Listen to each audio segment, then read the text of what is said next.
Hello guys, welcome back to our channel. Easy and tasty chicken curry ఎలా చేసుకుంటామో చూడండి. ముందుగా స్టవ్ ఆన్ చేసుకొని దానిపైన ఒక గిన్నె పెట్టుకొని అందులో తగినంత ఆయిల్ పోసుకోవాలి.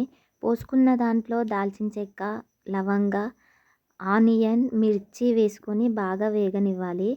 ఇలా కలపెట్టుకున్న తర్వాత కొంచెం కొత్తిమీర వేసుకొని వేగిన తర్వాత చికెన్ వేసుకొని కలుపుకోవాలి.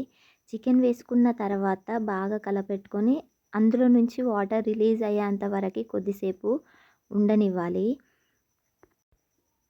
అలా అయిన తర్వాత అందులో కొంచెం అల్లం వేసుకొని ఇలా బాగా కలుపుకోవాలి. కలుపుకోపోతే గిన్నెకి అడుగంటుతుంది. బాగా కలుపుకున్న తర్వాత అందులో ఇలా వాటర్ రిలీజ్ అవుతుంది. కొంచెం వాటర్ రిలీజ్ అయిన తర్వాత అందులో కొంచెం పసుపు వేసుకొని కలుపుకోవాలి.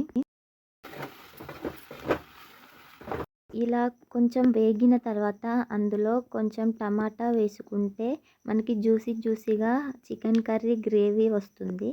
గ్రేవీ ఉంటే చికెన్ కర్రీ చాలా బాగుంటుంది. ఇలా వేసుకొని కలుపుకోవాలి.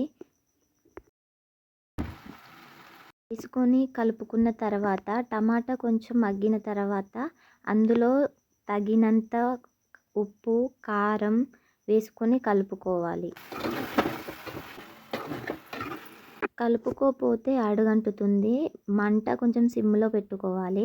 అందులో నుంచి ఇలా వాటర్ రిలీజ్ అవుతుంది. రిలీజ్ అయిన తర్వాత కొంచెం మసాలా వేసుకొని కలపెట్టుకొని మనకి గ్రేవీ కావాలంటే కొంచెం వాటర్ వేసుకోవచ్చు.